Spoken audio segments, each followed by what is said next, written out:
Hello everybody, Noodle Thumb here.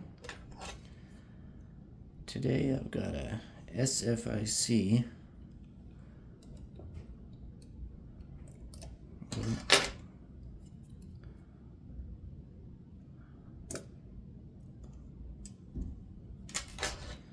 and I got this pretty early into the hobby and was accurately told that they're not particularly fun to pick, but that they are hard, which is true. Not terribly hard though.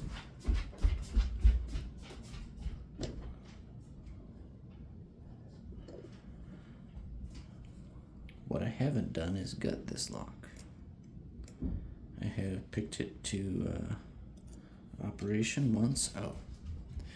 So I have this finishing nail, the presence of which makes it far easier to pick. See, if you pick from the bottom of the keyway, this warding tends to tilt your pick to the right, hit this warding. When you try to pick off this little shelf here, it keeps slipping to the bottom of the keyway. So I just took a finishing nail and put it in there. Pretty handy to brace your pick on. So what I was saying is I have not gutted an SFIC yet. I hear tell you need special tools. I don't have special tools. I'm going to try it anyway, and you might be privy to a gutting disaster, which I figure is also not a bad thing.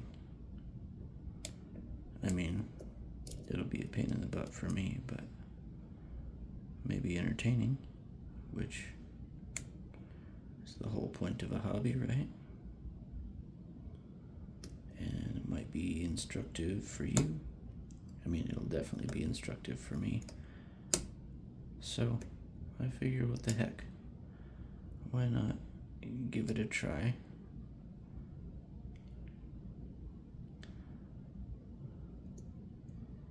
The FA in the FAFO, if you will. And you may get to see me FO on video.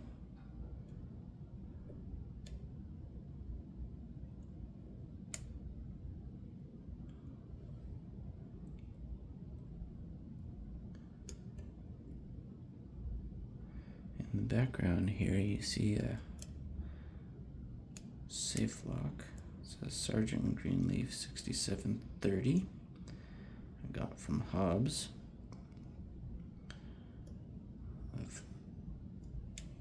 I'm in the middle of my second attempt at graphing.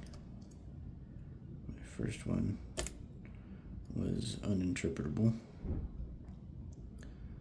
so I put that little arrow, paper arrow on it. Hopefully that'll help me read more precisely.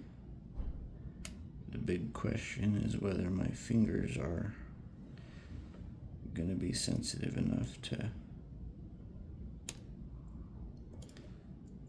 read the contact points accurately. I think. I don't know what's going on here.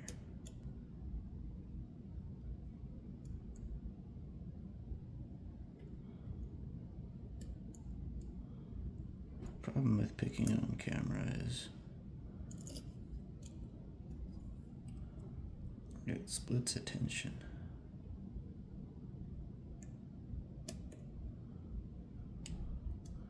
You know, unless you're really good at splitting your brain, or, well, a buddy of mine who can play guitar and sing said you have to be good enough at one of them that you don't have to think about it. Well, I am neither a natural speaker nor a skilled lockpicker, so I can do one thing well at a time. or I can do two things poorly at a time. Unfortunately for y'all,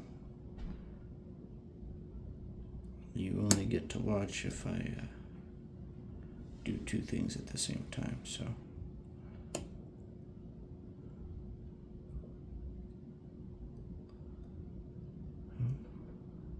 That's good.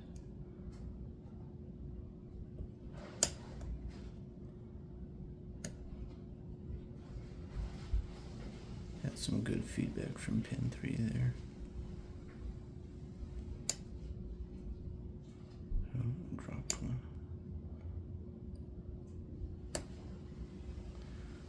I was on warding for part of that. Took me far too long to realize it.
Okay. Feels like I am right about at the open here.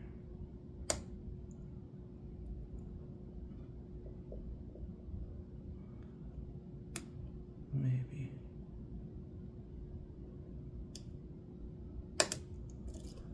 Okay. So there is open to control.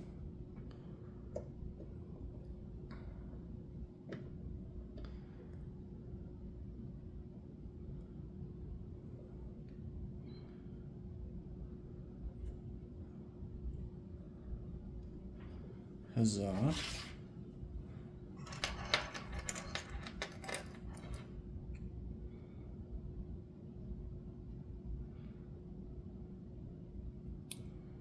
Now,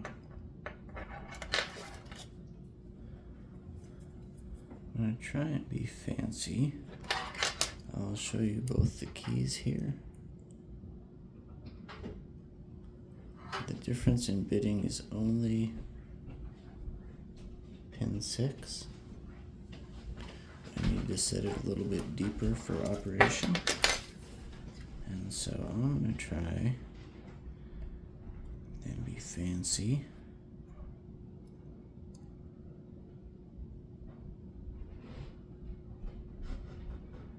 And if I am both fancy and lucky, I'll be able to set pin 6 without entirely resetting the lock. Now odds are against me because the binding order, it's not super likely that 6 is the last pin to bind. I might have just overset it. It felt like a bigger thing than I was looking for, but we'll see.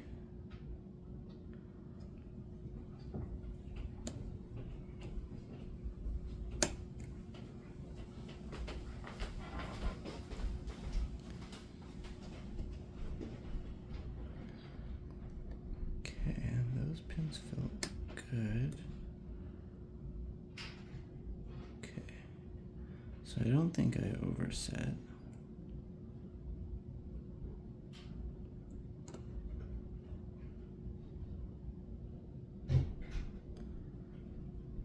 Not all my pins are mushy, like I would expect.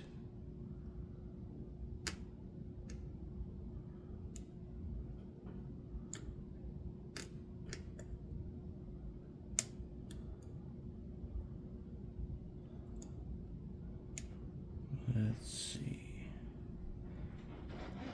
And it's a weird thing turning it back and trying to drop only one pin. So, I mean, again, frankly, odds are I'm going to have to reset this lock entirely. Yep. I did overset. Okay. So, we'll reset and see if I can pick to operation now. So 6 is loose, 5 is loose, 4 wasn't the chief binding pin, but gave me a click anyway.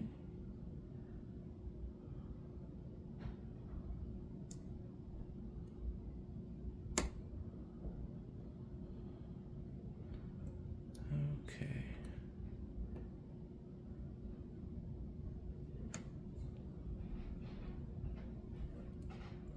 Oh, I'm tensioning in the counterclockwise direction now.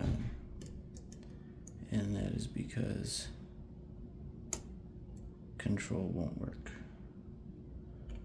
So I'm only aiming for operating shear line now.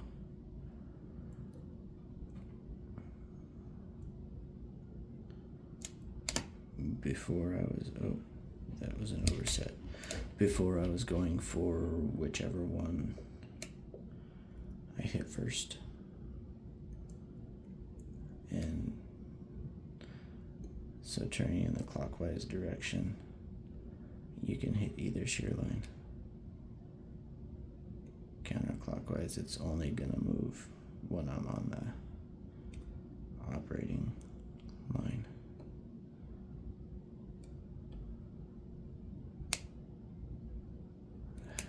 Okay.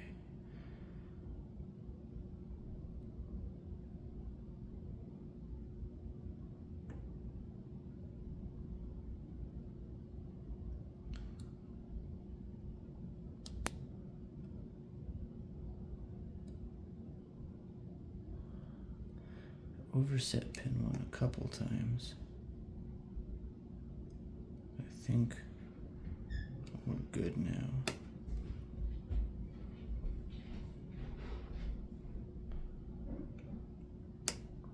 Using a little bit higher tension than I usually do. Higher than I'd like to.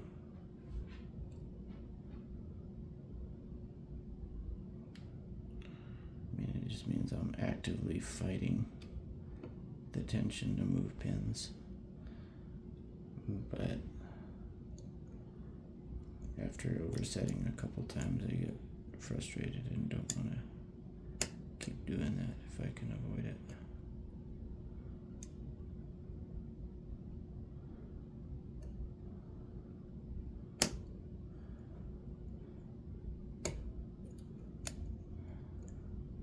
There's really three times that I use heavy tension. One is to keep from dropping pins. 2 is with a lock like this to keep from oversetting.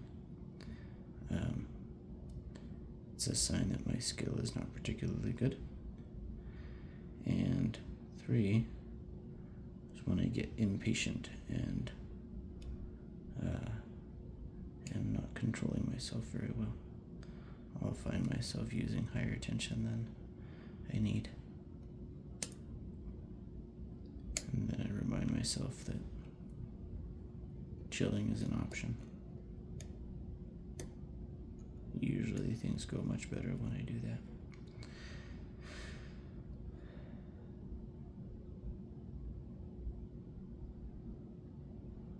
Okay. Now I'm having trouble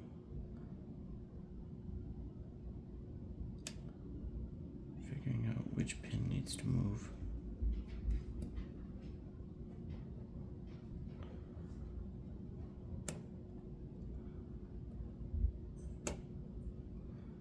They don't. I feel like they're set. Clearly they're not. 5 and 6 are still pretty loose.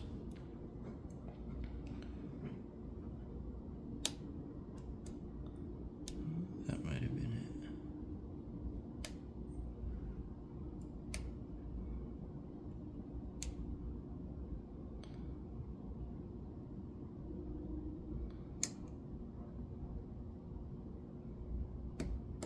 There we go.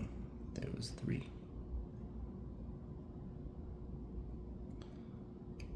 Okay. Oh, I might have overset. Oh, I just dropped it back down. That's good.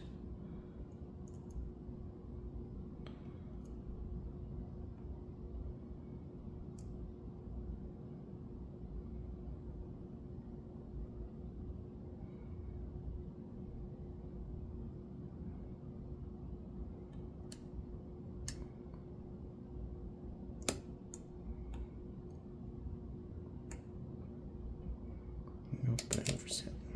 Okay.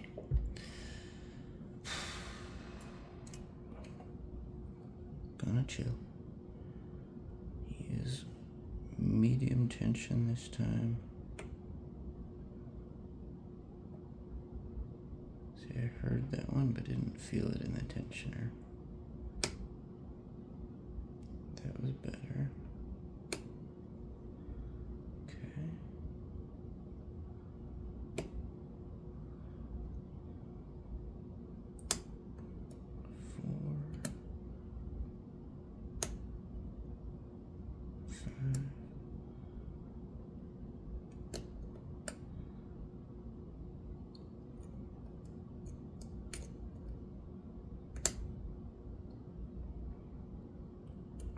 Okay. Something is not all the way set. One of these first 5 pins, because 6 is still loose.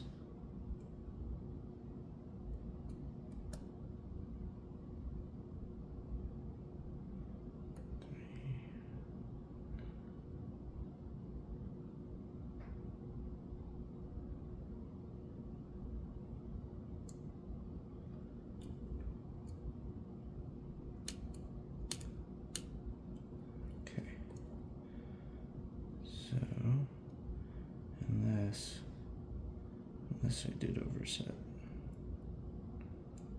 Okay, 1.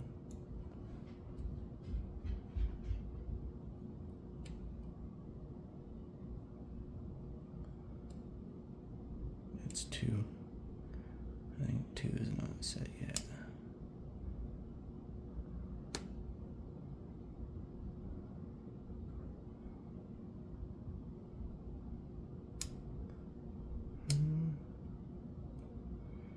No, maybe it is.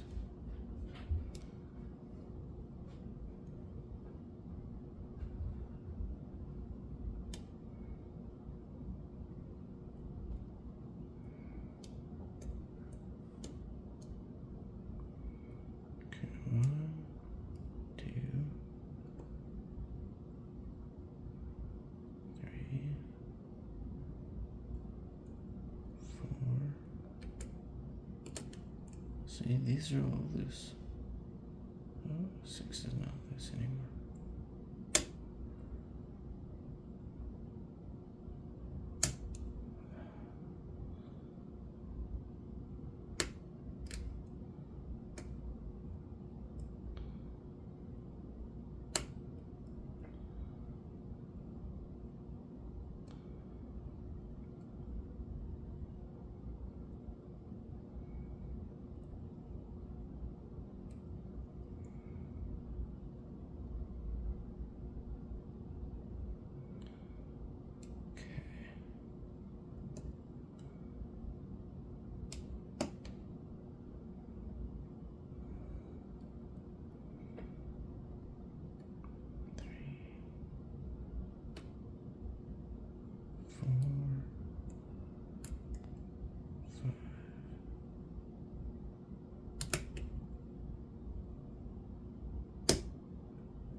one more time.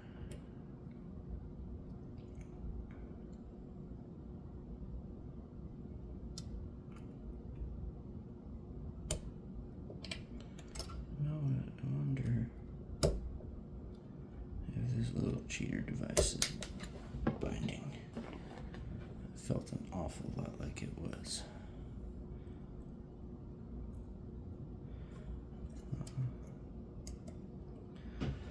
Hope not, but we'll see. If I get a very different result this time, maybe it's the fault of the finishing nail, which is another way of saying it's a fault of my poor decision making.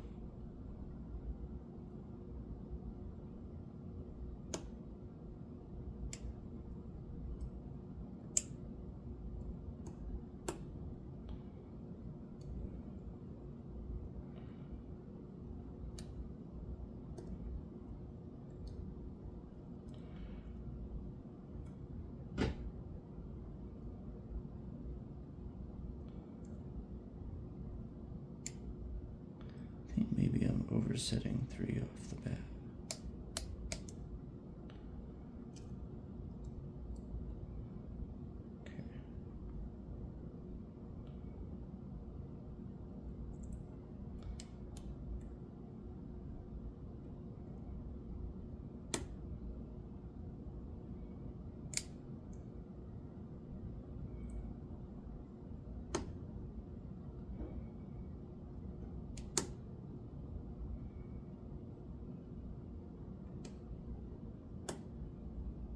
Okay.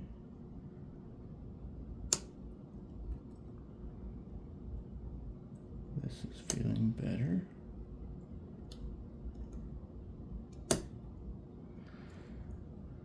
Okay. Well, 2. No, that's wording. 2, 3, 4,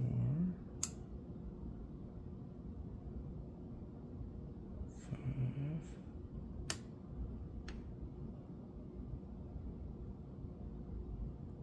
6. Nope.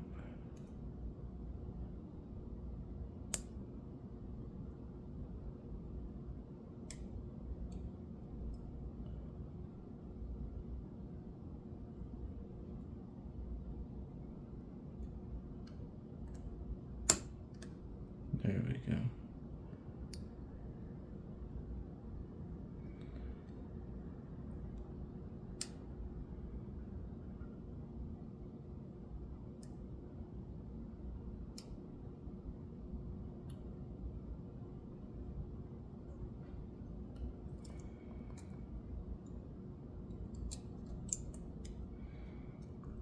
Make sure that this is loose.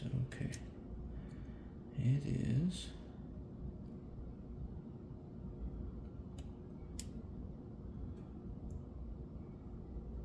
May not want a loose screw, but a loose nail. It's important.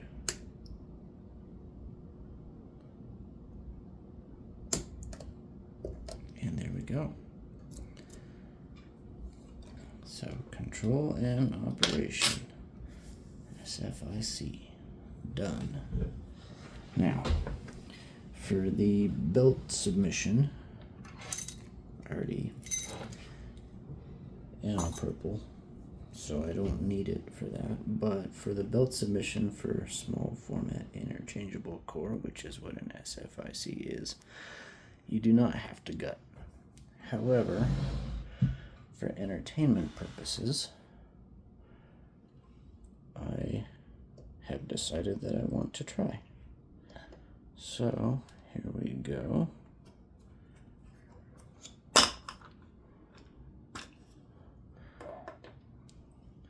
Let the entertainment come in. I have not gutted an SFIC. I have not seen one gutted. So let's learn together. Let's learn together why everybody says you shouldn't gut them. Let's see. I'm going to zoom this in a little bit.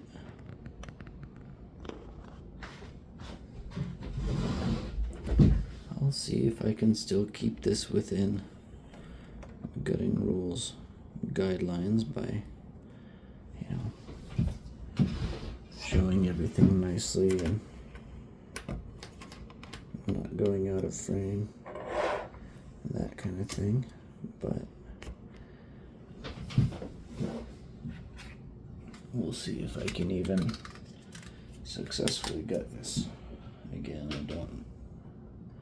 don't know what I'm doing here, so bear with me if you could.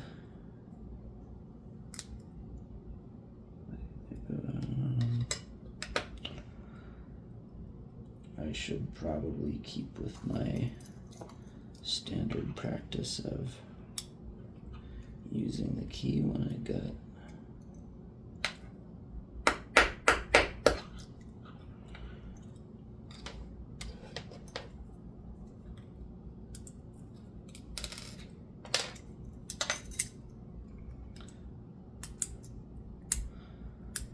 Need any more of a self-imposed gutting disaster than I'm already going to experience.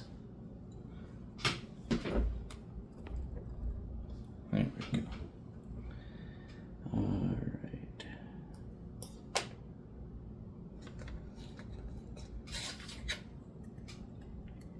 I cannot strongly enough recommend this sparrow's gut hook.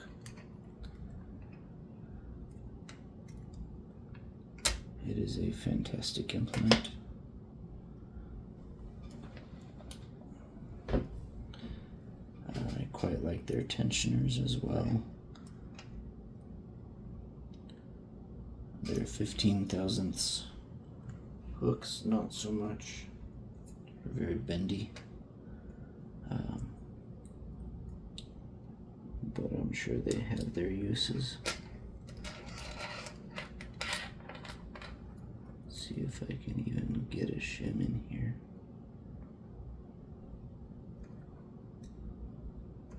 There we go.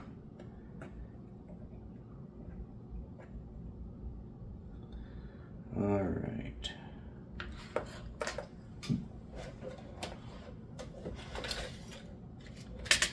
See if I have a highly sized follower.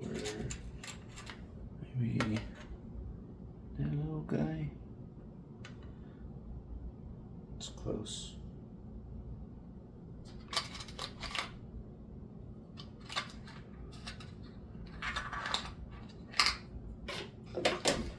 Maybe this little guy.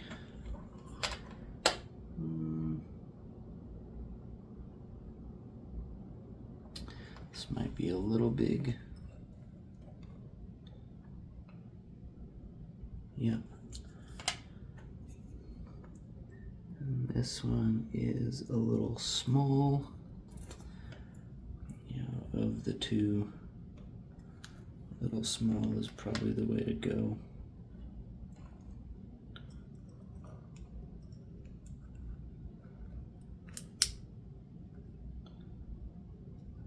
Okay.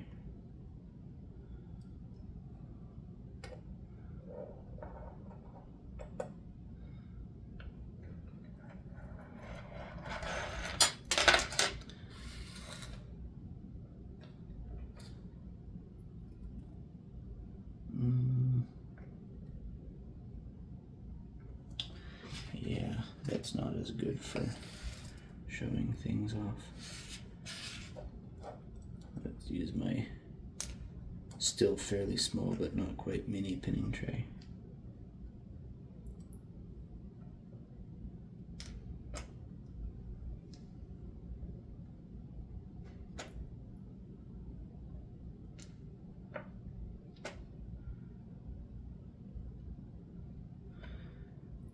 These pins are quite pointed.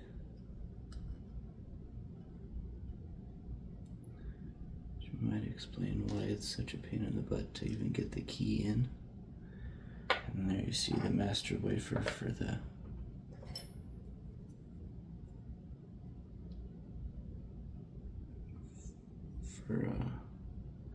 operating control versus, or operating shear line versus control. Which means there should be no wafers on this side. However, like I said, I have not gutted one of these before. Oh, this is interesting. Slides off sideways.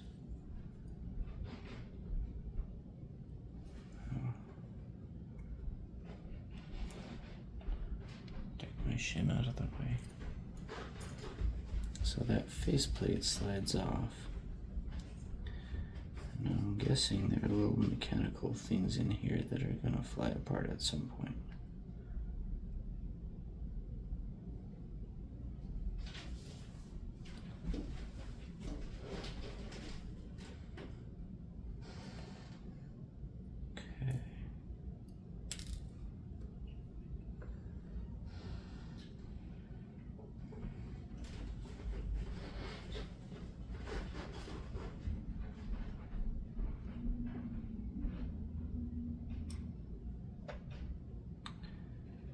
There's more than I expected in here.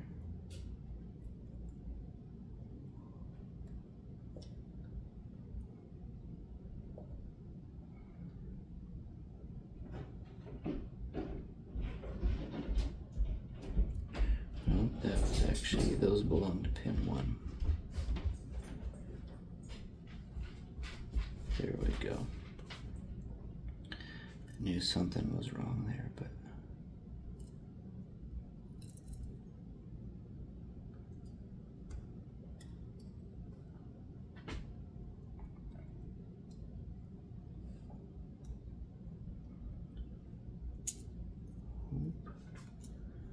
there we go. Another whole stack of pins.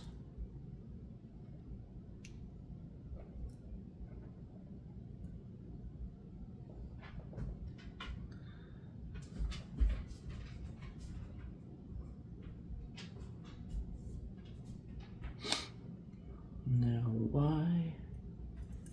I'm sure there are reasons, but why there would be so many pins in each stack, I do not know.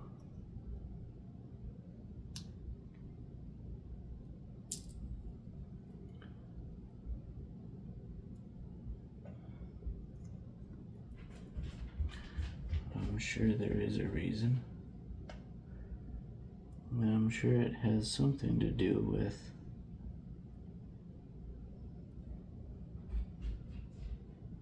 when you're working with a whole apartment building full of these locks, it being easier or better for some particular reason.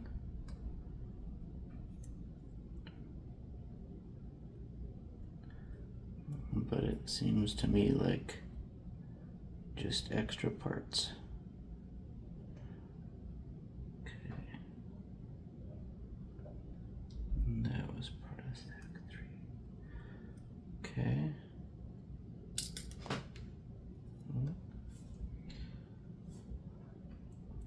There's a wafer out of frame at least. If I haven't taken anything out of frame yet, I would be surprised if I had not.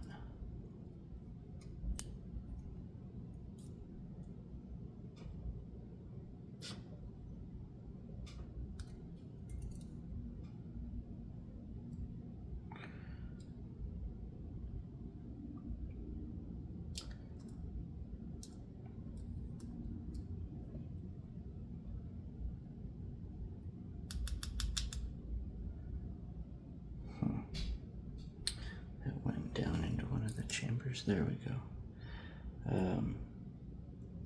It's clear to me by this point, if I am ever to do this in a way that's going to be actually instructive to anybody, I need to get a more properly sized follower.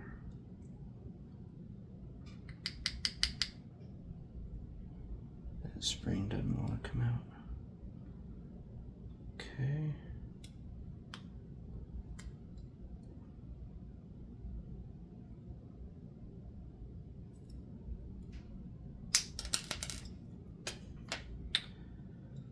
And there's our 6th pin stack.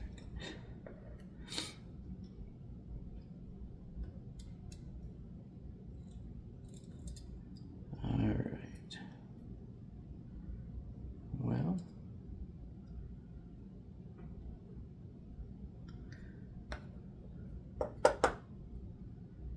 there is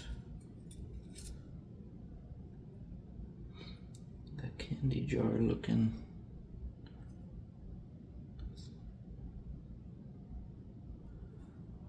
set of pins. I'll show you, and then I'll show you the sleeve that makes it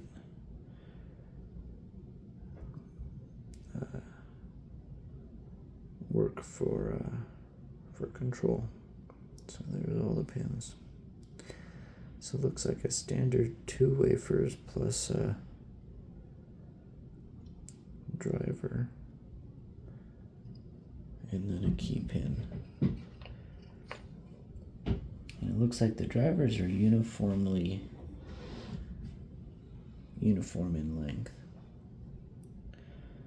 So then it's the wafer choices that dictate your keying. Now the control is achieved via this little sleeve that fits on the inside of the plug.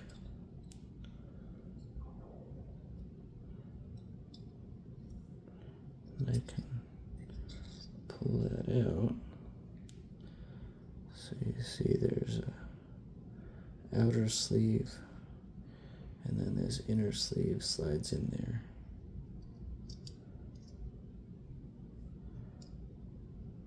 And when you have all the pins at this lower shear line on the inside of the inner sleeve, then this rotates. And when you have them all at the upper side, then the sleeve itself rotates.